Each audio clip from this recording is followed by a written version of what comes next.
Welcome everyone to the 6th annual Ottawa Green Business Recognition event. We are hosting this virtual event on unceded Algonquin territory. We are grateful to be here and grateful for all the generations of people who have cared for this land for thousands of years before us. I'm Sharon Coward, the Director of EnviroCentre. I want to start by saying how inspiring it has been this year to see so many of our member businesses continuing on the path to sustainability in the midst of what has been an extremely challenging time on almost every front. I don't need to recap for you the roller coaster of the last year. We have all been living it in real time together.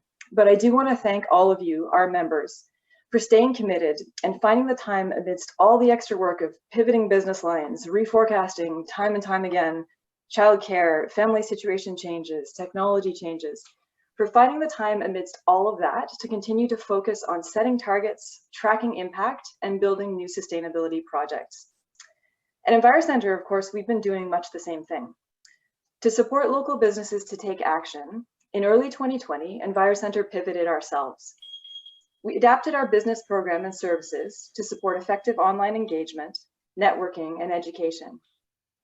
Recognizing the financial challenges of the year for so many businesses, so many of our friends and colleagues in the community, we also launched a new online business service, ottawagreenbusiness.ca.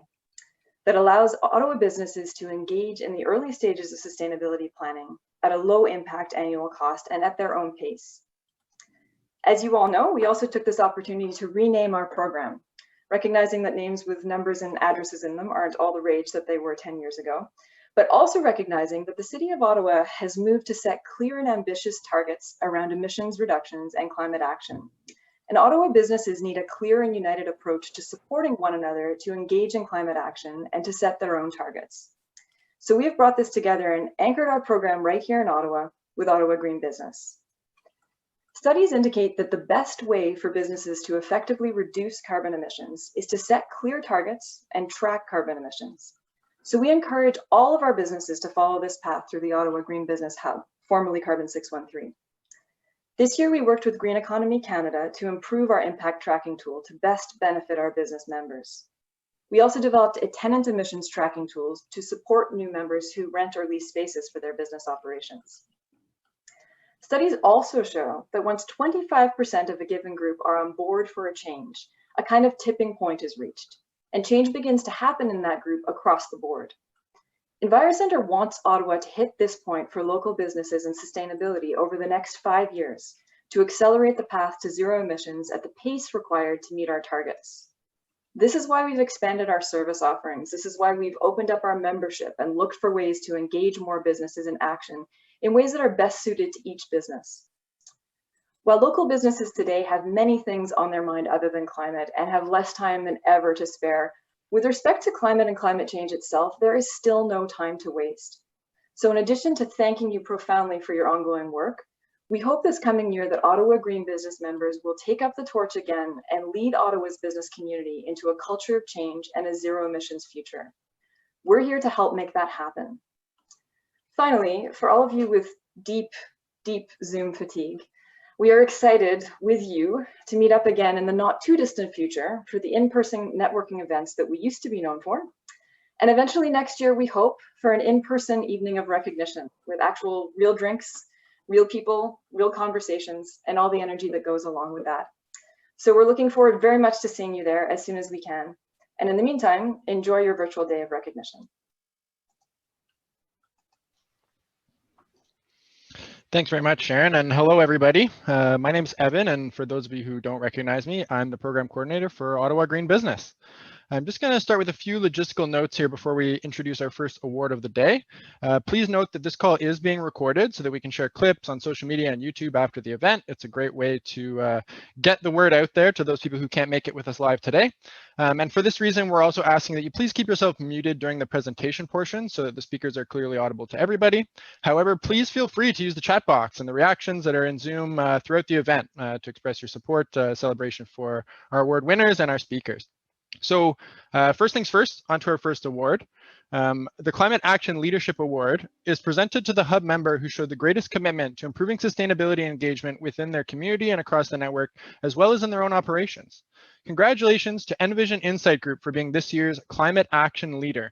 Please welcome David, Heidi, and Rosanna to accept the award.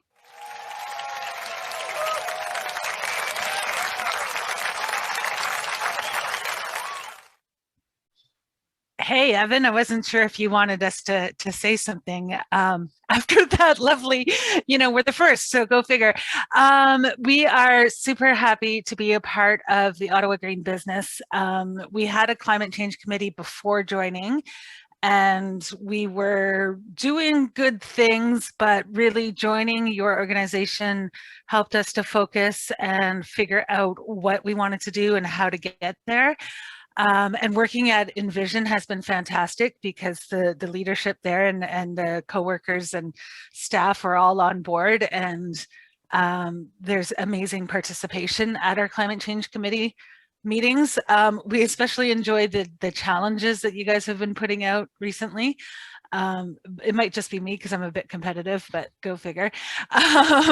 So we are super grateful to be a part of an organization like the Ottawa Green Business, and grateful and thankful to NVision as a corporation that allows us to meet as a climate change committee and make changes and make recommendations, and they listen, which is, they're engaged, and that's what we want. So Nakumik, thank you.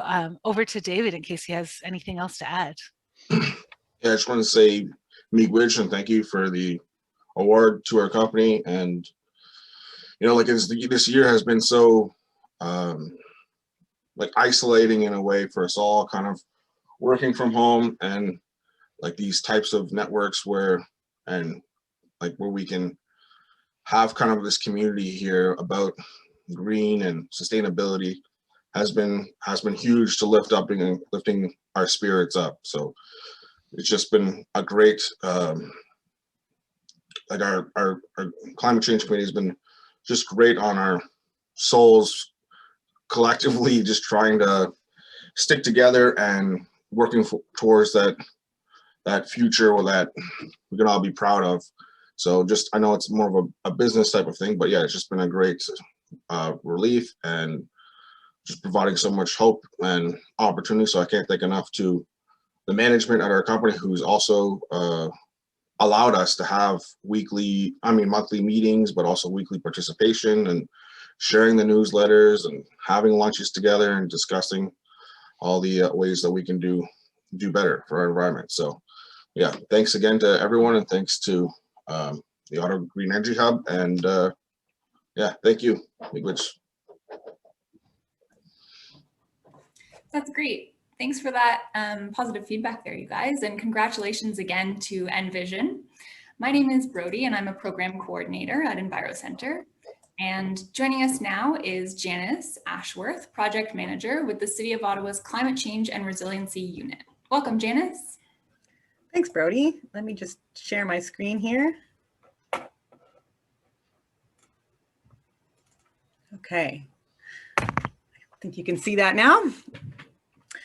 So I'm here on behalf of the City of Ottawa's Climate Change and Resiliency section, and we're happy to present our energy evolution strategy, and in particular how it connects to the commercial retrofit programs that we're launching, and we're looking for some feedback of yours at the end of the session. So let me just flip ahead to the next slide. There we go.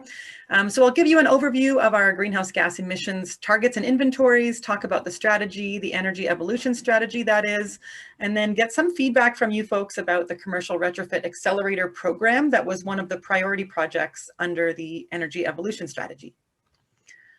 So first, looking at greenhouse gas emissions in Ottawa and where they come from. So on the community side, these are the targets that we have set for, or that Council has committed to for reductions in both the community as well as the corporation. And that in that case, it means the municipality. So municipally owned buildings and fleet.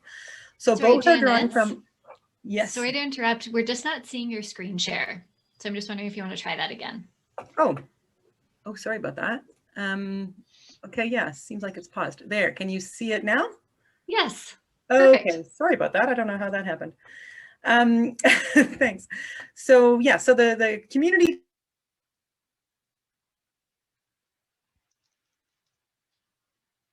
Yes, I've been muted. There, okay. Can you hear me now too? Yes, we can. Good. So the reduction targets, the short-term reductions are 43% by 2025, and that scales up to 100% by 2050 with a 96% by 2040. So this is really an almost net zero by 2040 target for the community. For the corporation or the municipality in this case, it's also a 2012 baseline, and that's reaching 100% by 2040 in order to show some leadership at the municipal level.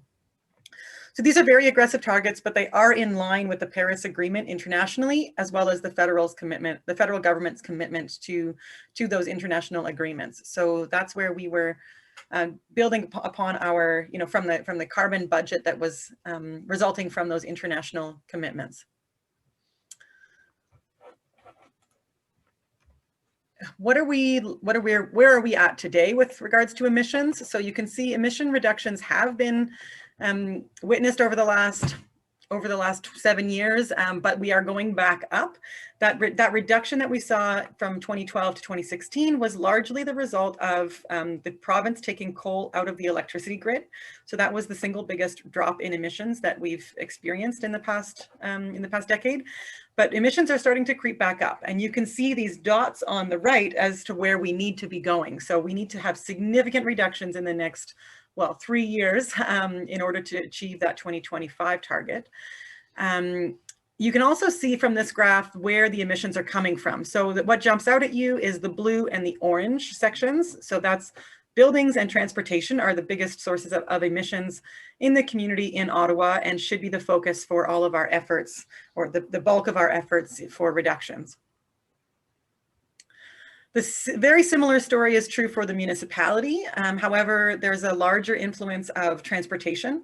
So fleet, like our bus network and other non-transit fleet, like garbage trucks and whatnot, make up the bulk of the municipality's emissions, with a chunk as well coming from buildings and a chunk from solid waste as well, which is the green bars there. So you can see the municipality is slightly ahead of their 2025 target already, which is good news, and still has quite a ways to go by 2040 in order to achieve the 100% target. So what will it take in order to achieve those targets? The Energy Evolution Strategy was the roadmap that was designed to answer that question. It was unanimously received by Council in October of 2020, and it sets the framework for how to achieve Ottawa's greenhouse gas reduction targets, both at the community level and at the municipal level. It identified 20 priority projects to be completed in the short term, by 2025, and those break down into areas of land use, buildings, transportation, waste and renewable natural gas, and electricity. And so, as I mentioned in the previous slide, transportation and buildings are the two biggest sources of energy consumption and emissions in the community, and are the focus really of those actions, or are the bulk of where those emissions will come from. But all of them are important. This is another way to see how we will be achieving those reductions. So this is a breakdown of where will the emissions come from, and in which sectors and by which time. So what you can see at the top, if you were to draw a line across the top of all of this, what we call the wedge diagram, that's our business as planned. So that's assuming all the planned actions and policies come into effect as currently committed. So that includes the current transportation master plan, the growth expectations in the official plan, growth in terms of new development, as well as population growth.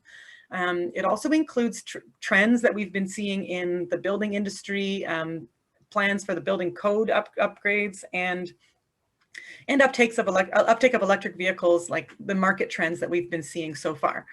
So everything below that top line is incremental and has to be achieved through policy direction, programs, or incentives, or other sorts of mechanisms.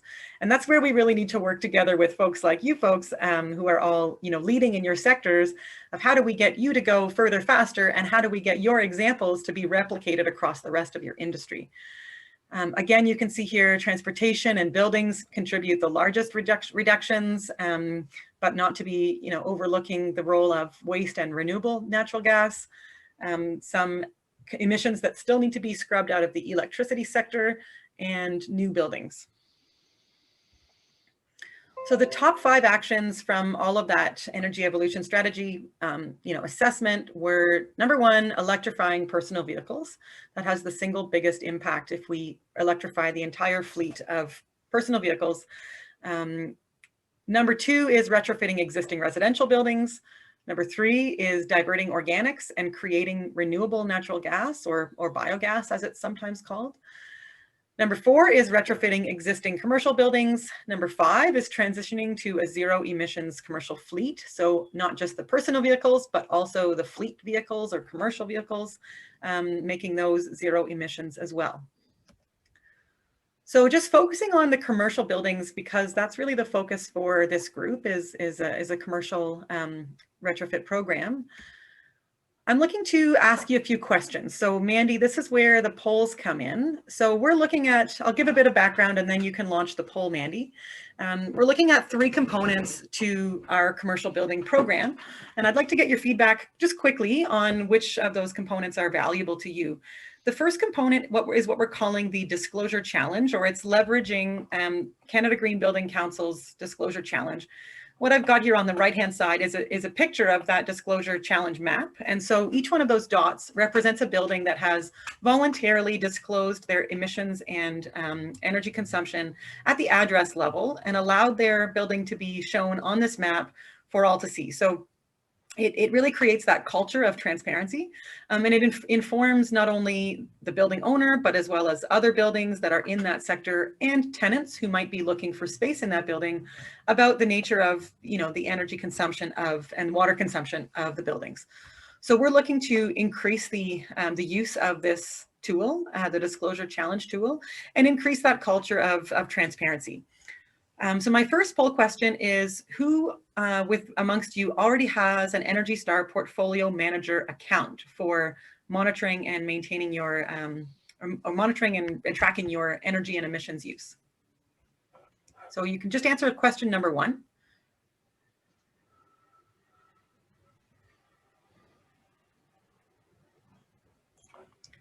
And Mandy, can we see the results from question number 1 independently, or should we do all 3 at once? Perhaps all 3 at once, and then we can go over them together if that's okay. Okay, sure. Let's leave that poll up then, and I'll explain these other pieces. So the next component that we're looking at is supporting energy audits and thermal scans as well, to really kind of get at where are the emissions coming from the building, and how are we leaking energy out of this building, either through the walls or through ventilation equipment. So energy audits are helpful in identifying that. I'm wondering amongst you who has done an ASHRAE level 2 or equivalent energy audit in the last 5 years. So that's question number 2. Question number 3 is regarding a financing program. So we've seen in other jurisdictions that commercial PACE programs, or PACE standing for Property Assessed Clean Energy, or in Ontario, that's also it's called a local improvement charge. That's the sort of municipal mechanism that is used in Canada for those types of programs. And what that is, it's allowing commercial building owners to borrow financing from the municipality at low and locked in interest rates for long term, and use that to finance retrofit measures of their buildings, like new windows and doors, upgraded energy or upgraded mechanical systems like heat pumps or lights or ventilation equipment or controls. So is access to long-term financing a barrier for those of you on the call today? And that's specifically for energy retrofits. So that's question number 3. So let's give a minute for people to answer, and then we can show the results. Sounds good. I'll just give another second and then I'll show the results. Thanks, Mandy.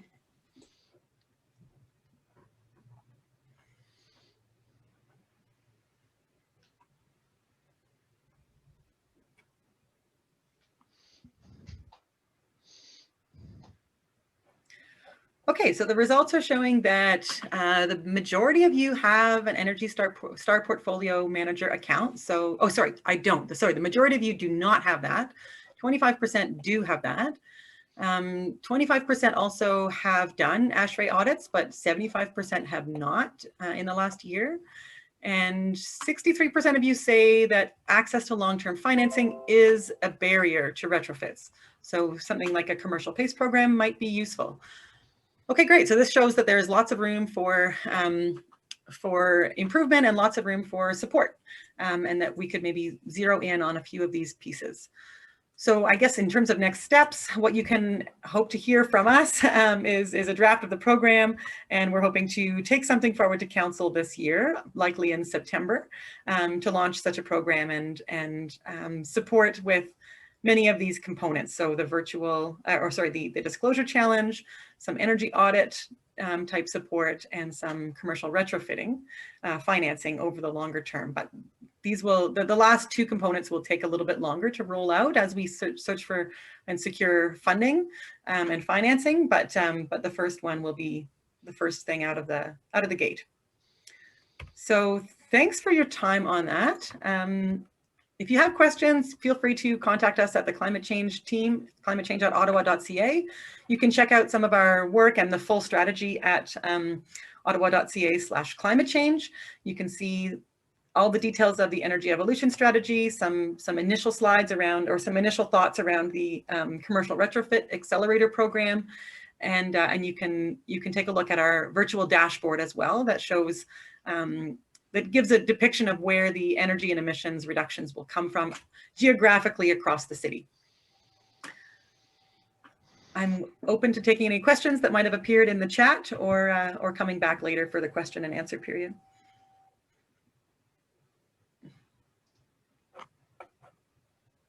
So we do have one. Oh, sorry. Nope, go ahead, Evan. I was just going to say, we do have one question in the chat. It's going to take your job there for you, but is the retrofit program that you guys are talking a little bit about here independent from the residential Better Homes program? Phil would like to. Yeah, this would be a specific commercial program. So the Better Homes program is for residential buildings, small residential, so Part 9 of the building code, and that omits a number of larger residential buildings like apartments and condos, as well as commercial buildings. So we'd be looking at something similar, but for commercial buildings, if that's of use. So we need to do a bit more consultation to determine if access to low interest long-term financing is indeed a barrier for that sector, and if so, thinking about how the municipality can help support in that space is where we're looking to go next. Great. If anyone else has any questions, feel free to unmute now and ask, or type them into the chat and I'll bring them forward. Well, everything's still fresh and we're a little bit ahead of time, so lots of time. Phil says thanks for the answer, and I don't see any other questions in there at the moment.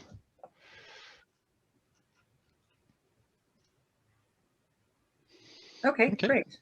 Perfect. Stop sharing my screen then. There we go. Okay, thanks, Evan. Thank you. Thank you, Janice, for joining us today. We really appreciate all of the information that you've shared. My name is Melanie, and I'm the Director of Energy Programs with EnviroCentre and also the manager of the Ottawa Green Business program. And I'm pleased to be able to announce the winner for the Climate Action Project.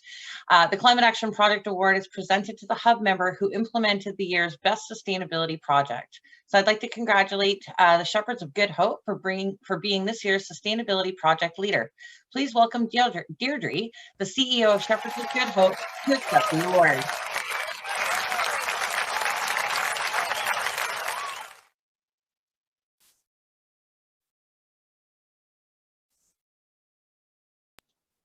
And it looks like maybe we have Phil instead. Yes. Well, welcome, Phil. Congratulations. Hi, Melanie. Thank you so much. I literally just talked to my CEO. We were not entirely sure about the timing. So I guess thanks so much for firstly the award. And I'm stealing Deirdre's thunder, but she might be able to join us in because I just texted her. Yeah, I think the most important thing is this has been really a team effort. Which is not surprisingly, considering you're promoting obviously a lot about like green team related things, and it is a broad sway of things which we have done from building new buildings with CSV architects who are very green minded and really actually helping us to get as far as we can with regards to like new energy and overall sustainability related measures, but also with regards to continuous improvements in our buildings. And we are a non-profit, medium-sized, and obviously like everyone else, we have to look at the economies as well. But our senior manager for facilities, Matt, has been really incredible of like really non-stop, not only using our capital plan, but also like where grant opportunities have been mushrooming up, and particularly with COVID, it's a weird time where sometimes there are funding sources for nonprofits, which obviously have to be turned around super fast and done yesterday. And he has been really able to do a lot of those retrofits in an amazing scale. And then the other thing, which is quite fun to mention, I think why this award is really appreciated is because we have been working with Ottawa U, but also Carleton students for a long time. And the last two student projects were particularly involved around like food waste. And for those who know Shepherds of Good Hope, we have a soup kitchen. And the project was geared around like, what are we going to do about our food waste? And despite the fact they're really good actually at taking short before expiry foods from the community and make sure that we use them, we still produce food waste. Obviously the classic carrot scraps and potato peels and things like that. And one of our student projects really came up with this innovative idea to actually use it for ento farms. So for those who like the eek factor, those are basically farms producing mealworms or crickets and turn that into protein. Some people believe this is the future of protein anyways, but for us, it was an interesting concept to actually figure out how to better close that loop with regards to from food waste to actually using waste as a resource. So I think this award is really like a very good reflection. It's not one project, it's a diversity of different projects, which really our green team and both Shepherds as an organization is really trying to steer. And we have sustainability written in our strategic plan, and I'm very, very proud of that. And actually, I just saw that Deirdre is joining, so I'll leave her the closing remarks because she can better talk about the strategic plan. But on my side, thank you so much. Thank you, Phil, and thank you, everybody. We're really thrilled to be recognized in this way, and I won't go into all the detail that Phil just gave you of all the projects that we're doing, and just to say that we've got a wonderful team here who's very committed to reducing our environmental footprint.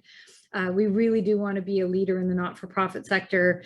We think that we are in many ways around social issues, and this in particular is something that we're very passionate about and want to make sure that we continue the work that we've just started. And we're a very proud member of this organization and really happy to be recognized for the work that we've done. We're really looking forward to the projects that we have coming up in 2021. We've got 3 very exciting new builds. We've just moved people into their new homes recently on Montreal Road, so we're now spanning the entire city from east to west with supportive housing and really getting people out of homelessness. And that supportive housing is really working then with builders to make sure that when we're building, it's environmentally sound and that we're putting all of the right things in place to reduce our footprint. So we have a wonderful team here. We're very happy to be part of this community. We're exceptionally proud of this award, which we're going to display and make sure everybody in town knows that we're receiving it, and hopefully other organizations will also follow suit on similar practices. So thank you so much to everybody. We're very proud of this and appreciate it very much. Thank you very much, Shepherds of Good Hope, and to you, Deirdre, and to Phil as well. Thanks for all the incredible work you guys do through what has been a very tough year. We're going to move on to our next speaker. So joining us now, we have Dave Handelman with us, the Manager of Environment, Social and Governments at TD Bank. Welcome, Dave. Yeah, thanks, Evan. Thank you very much. Let me just share my screen here.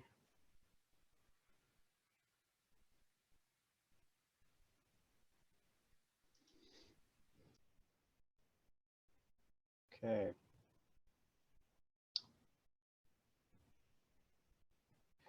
Okay, so yeah, hi, good afternoon, everybody. My name is Dave Handelman. Few familiar faces and names. I've been part of the Ottawa Green Business on the Advisory Council, I think pretty much since its inception a few years back. So it's my pleasure to come and speak today and just going to give sort of a high-level overview of TD's ESG framework and climate action plan. Just a quick agenda, I'll be introducing our ESG framework, which is called the TD Ready Commitment.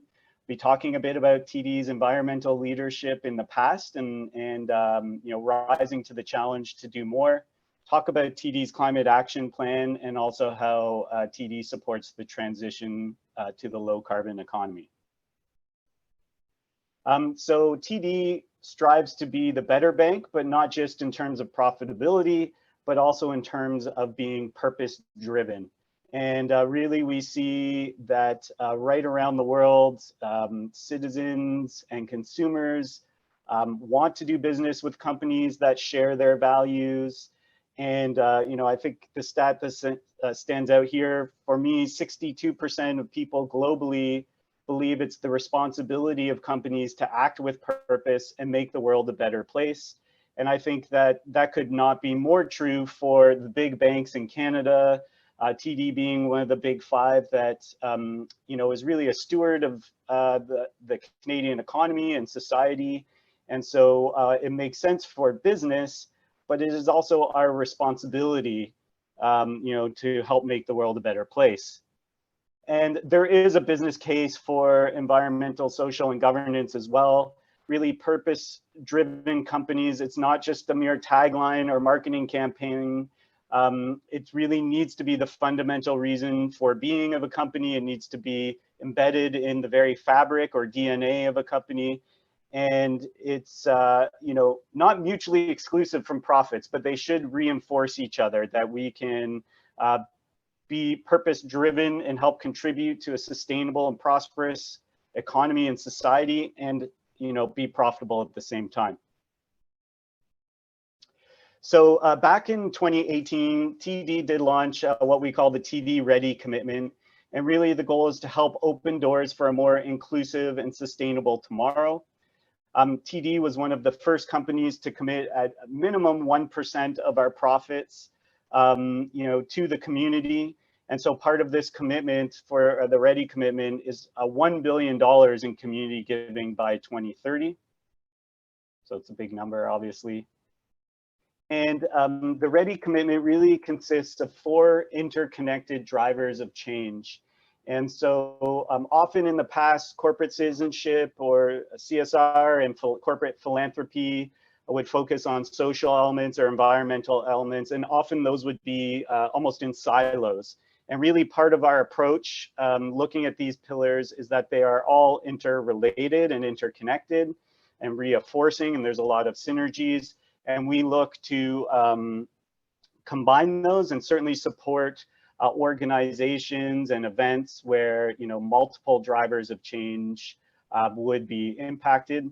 And the 4 drivers are financial security, a vibrant planet, connected communities, and better health. And obviously with respect to climate change and Ottawa Green Business, we're focusing in a bit on the vibrant planet pillar. One of the strengths of the TD Ready commitment, which I really like, is that it aligns all of the different activities that our company and our employees engage in. So not only our business and our own operations, but through our business, what we support in society, through our employees and their activities, their volunteerism and their financial donations, and our corporate philanthropy or sponsorship. And I think actually TD's relationship with Ottawa Green Business is an excellent example of how we align these different facets of our business and our company. When you look at our corporate philanthropy, TD has been, was one of the catalysts, I think we call it, or one of the founding sponsors of Ottawa Green Business years ago with ongoing support. In terms of our colleagues or employees, I've been a volunteer on behalf of TD and myself, but a volunteer at Ottawa Green Business from its inception. And in terms of our business and our footprint, where TD is also a member of the organization and working to reduce our GHG emissions at our facilities in Ottawa. So it's a good example of how the different facets of TD are participating in Ottawa Green Business, and obviously we're very proud to do so. When we look at the Ready commitment, so we have those 3 facets: the business, the human capital, and the philanthropy. Within and embedded in the business is our ESG framework, so that's environment, social, and governance. I'll just be focusing on the environment pillar going forward, which is also part of my focus on the team from my day job. really looking to bolster environmental health through sustainable financial products and services and programs. And 2 focus areas that we're working on, which is climate change and responsible resource use. So if we break that down a little bit further, the responsible resource use, just on the right-hand side here, we have focuses on zero waste, as well as facilitating the circular economy. And for climate change, we're looking at targets and implementing those targets to reduce TD's contribution to climate change, and also limiting climate risk to our business. So we're going to talk a little bit more about that. I will talk a bit about TD's environmental leadership and the history. So TD launched the Friends of the Environment Foundation a little over 30 years ago to fund environmental projects across Canada. And I will speak in a few minutes about all of the impact that the TD Friends of the Environment Foundation has had. In 2010, TD was the first bank in North America to become carbon neutral.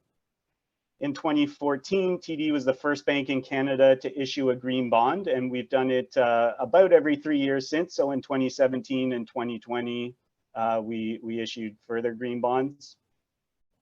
TD was the first in Canada to announce a target of $100 billion of financing by 2030 to support the transition to the low carbon economy. And actually some of the other big 5 banks, I like to say, we kind of run as a herd, the big 5.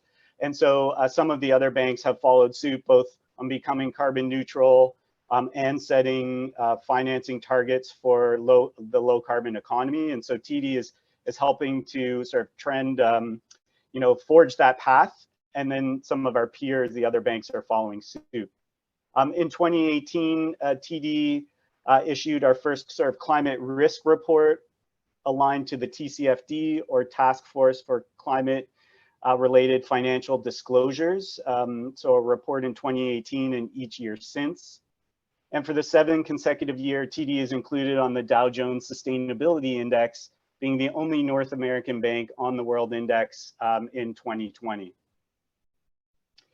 But, I think we all recognize, and I think the conversation really got started a couple of years ago with the IPCC report, global warming of 1.5 degrees. And we see, business as usual, we were looking at over 4 degrees of warming.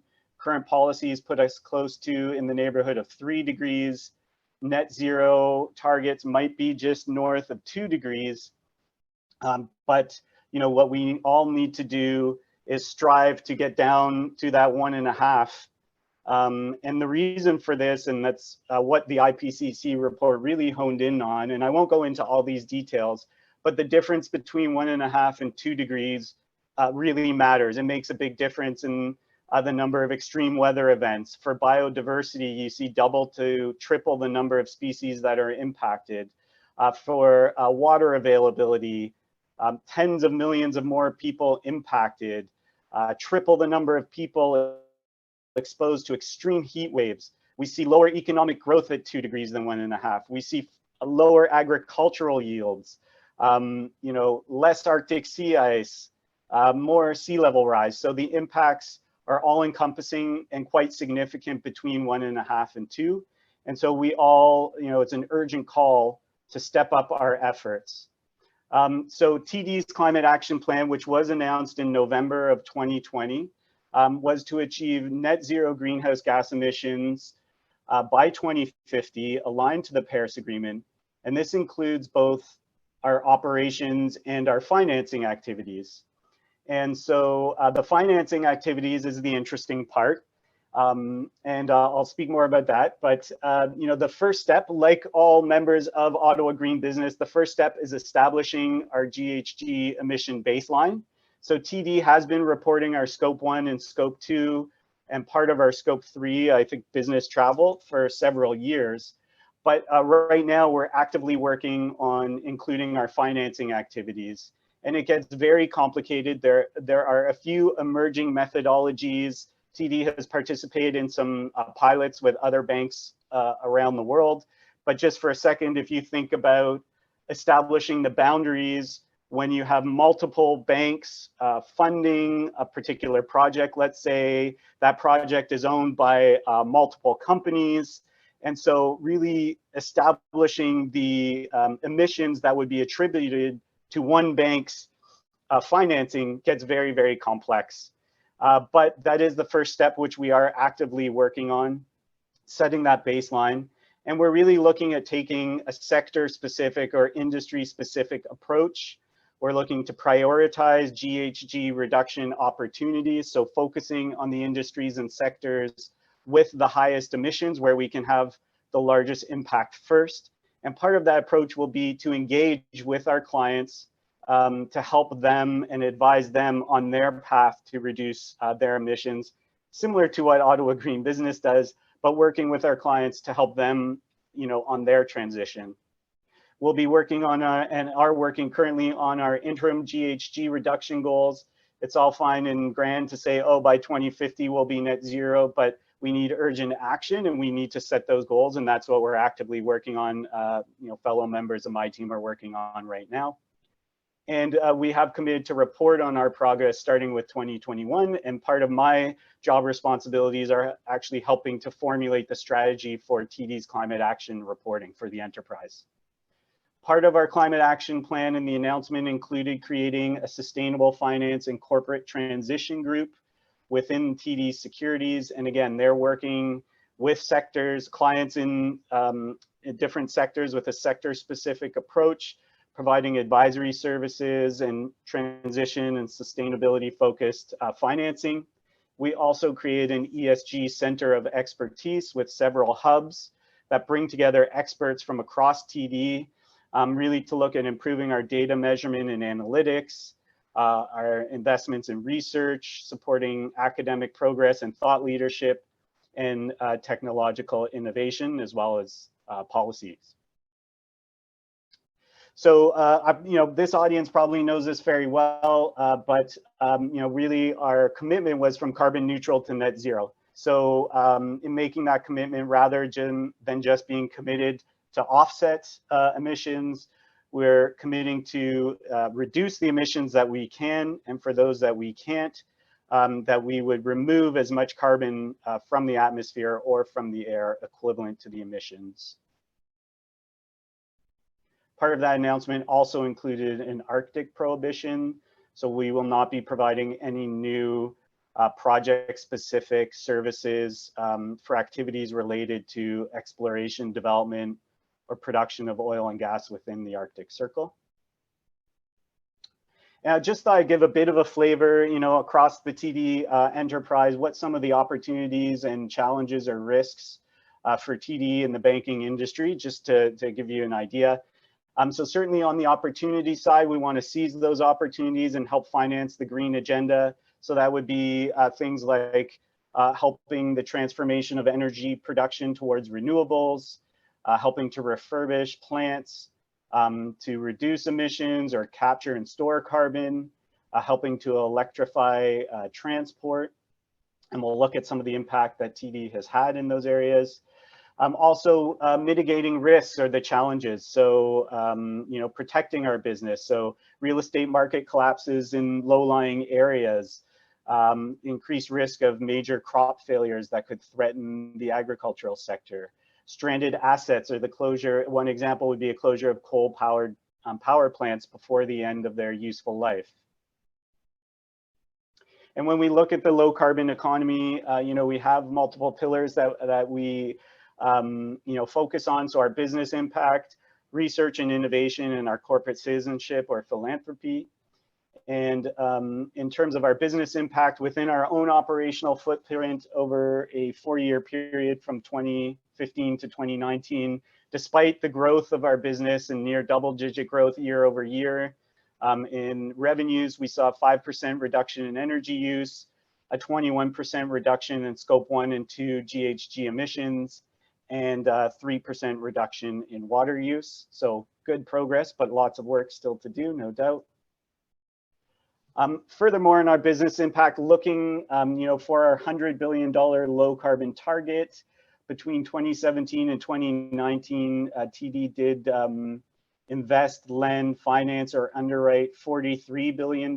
So that's a staggering number over 3 years. And just looking at the different sectors, we see here over half of that was in the energy sector. We have close to a fifth of it in real estate, auto and transport, and cross-sector initiatives are high on that list as well. And when you look at breakdown of jobs supported, for that spend, we do see almost half in energy, close to 30% in real estate, close to a fifth in auto and transport. So these are supporting jobs and supporting, real reductions in the real economy. To quickly look for hybrid and electric vehicles. So in terms of TD Auto Finance, looking at 2018 and 2019, we're close to just shy of $200 million each year in financing for hybrid and electric vehicles. And TD Auto Insurance actually offers discounts for hybrid and electric vehicles. And we see from 2017 through to 2019, a pretty big uptick each year. 2019, over 33,000 of our customers with a hybrid or electric vehicle enjoying that discount. So just a couple examples of our business impact. In terms of innovation and support for clean tech, TD did create the TD Sustainable Future Lab in conjunction with the Accelerator Center in Waterloo. And so this is really helps support financially and as an incubator space for clean tech or sustainable startups, all aligned to the United Nations Sustainable Development Goals. And it's been quite successful this far. And lastly, we had touched on the Friends of the Environment Foundation a little bit earlier, and just to talk a bit about our philanthropy and some of the impacts. So in the just over 30 years, TDFEF has provided over $100 million to 28,000 plus environment projects right across Canada. And a lot of these are from grassroots organizations that submit sort of grant applications for outdoor classrooms at schools or tree planting, or other local projects. TDFEF also launched TD Tree Days in 2010, and we've helped enhance more than 879 green spaces across North America. And this has led to over 430,000 native trees and shrubs being planted since 2010 across North America. And actually, this is a personal favorite of mine. I have, prior to the pandemic, I was a site leader for 11 or 12 consecutive years of TD Tree Days, where we plant trees in areas around Ottawa. So if you enjoy tree planting, drop me a line, and the next time we get it up and running. It doesn't look like it's happening in fall of 2021, but we'll be sure to get back on track, well, hopefully, COVID pending, in 2022. But if you're interested in tree planting, for sure, send me a line. That was a quick overview of some of the efforts that TD is making. And, I really feel that TD's journey and the journey of a lot of the members of Ottawa Green Business, we're on the same path, going through the same steps to quantify, set, and reduce our emissions. And, that's why TD is a proud sponsor and participant. And, I'm happy to volunteer where I can. And so, yeah, that's all. Thank you very much. Thank you, Dave. That was really great. A fantastic presentation and a great overview of what TD is doing. But I'd also like to just personally thank you for your continued involvement with Ottawa Green Business. And I know you've been a huge supporter of ours since its inception. So really, thanks very much for joining us today. We do appreciate you taking the time. So I get to present the final award now, which is the Award for Emerging Excellence. And this is presented to a Hub member who joined the program within the past year and has shown the greatest enthusiasm, leadership, and engagement on sustainability issues. Tough choices because we've got some really great businesses, but this year we'd like to congratulate the National Arts Centre for being this year's Emerging Excellence member. Please welcome Nadeem, the National Arts Centre's Executive Director of Operations, to accept this award.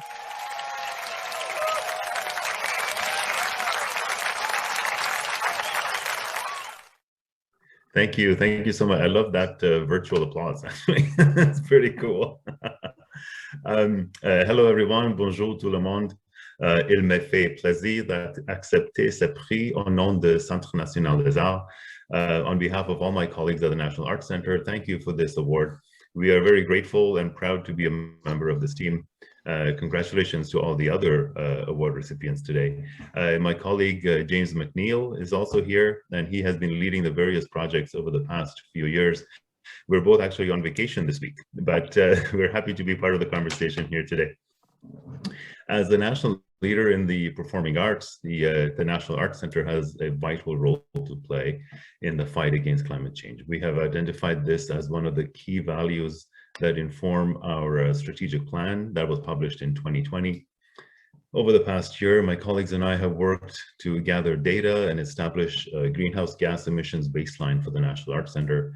This work, which was done with the guidance of Evan Harvey at Carbon 6.3, thank you, Evan, will be very useful as we go about the important work of setting a measurable goal and sustainability action plan for the coming years. I'm happy to report that the NAC has made good progress on the path to reducing its overall carbon emissions. I'd like to share a few highlights of what we've achieved so far. We have reduced our emissions by 33% from the 2017 baseline year, thanks to a series of energy management initiatives.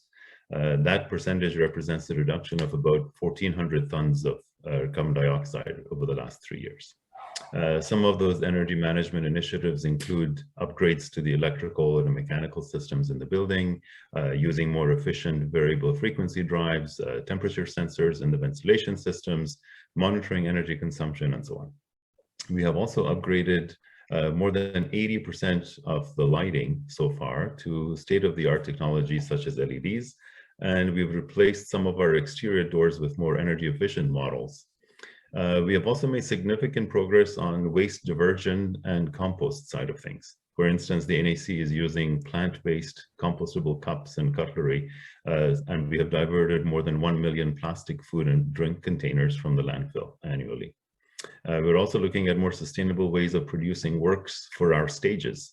Last fall, our English theater department released a 2-year research project which grappled with how artists and arts institutions can rethink their practice and programming to develop work that promotes sustainable values and invests in the future of our planet. We're proud of the progress we have made, but we know that there's much left still to do. The NAC's next step will be to set multi-year greenhouse gas reduction targets, which we will announce publicly in the coming months. We'll also be putting together a clear, measurable action plan to achieve long-lasting results. Again, I want to thank you for this wonderful recognition. We're proud to be recognized with today's other award recipients who are taking concrete steps to leave a better planet for our children. Merci beaucoup.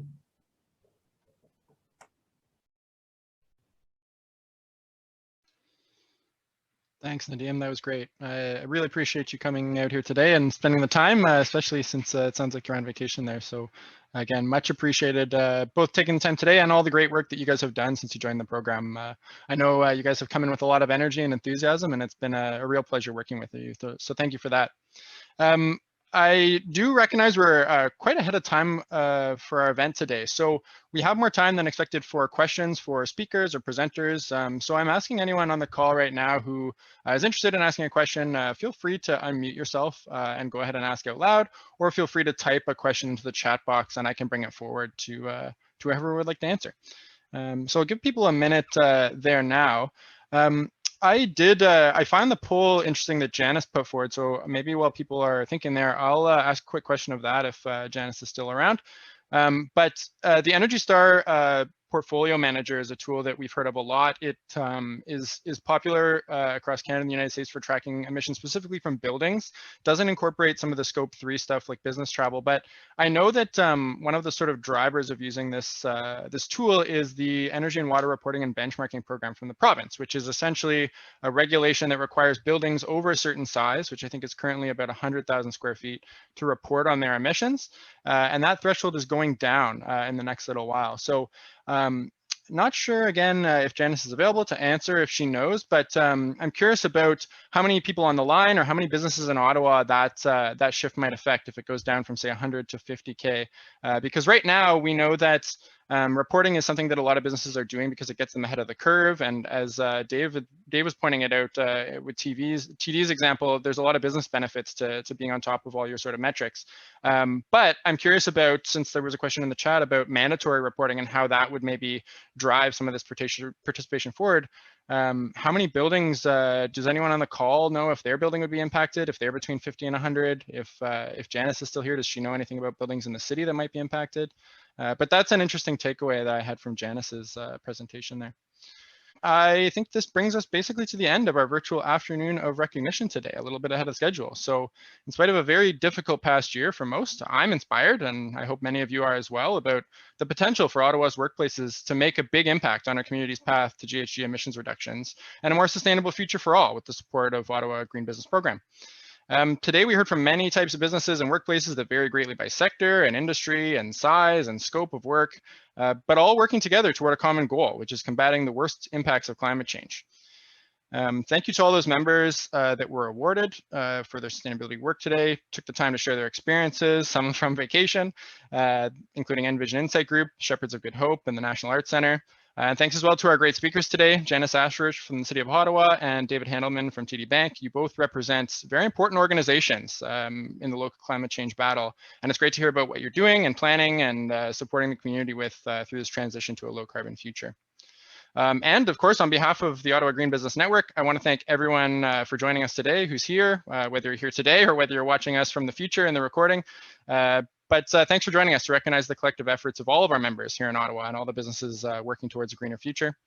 Our network approach allows us to learn from each other, as we've seen some pretty key examples of tonight, and provides a focal point for discussion about sustainability planning, projects, challenges, solutions. And of course, our team continues to provide tools, resources, and workshops to help move your workplace forward and engage with your staff on sustainability. If you haven't had a chance to complete one yet, members have the end of this week still to try out our first annual Ottawa Green Business Challenge. It's been running all month. It's a fun opportunity that I know some of the people on the call today have been taking part in to try some new green tricks out, celebrate some quick wins and learn some new things. Next month, we'll be returning to our regular engagement content, which includes our weekly workplace sustainability tips, our green business badges, worksheets, and e-pods. And of course, I encourage all of you to utilize the tools that are available now in our Green Business Toolkit and through the program, including many new ones that have recently been developed by our partners at Green Economy Canada, and to reach out to us here at the Ottawa Green Business Hub for additional support in your ongoing work as needed. You can find us at ottawagreenbusiness.ca and sign up for our newsletter to keep up to date about more upcoming news, events, workshops, the like. And you can also reach us at greenbusiness@envirocenter.ca for more information about our programs or to connect with any of our members you've seen today or in our network, including the reward recipients, etc.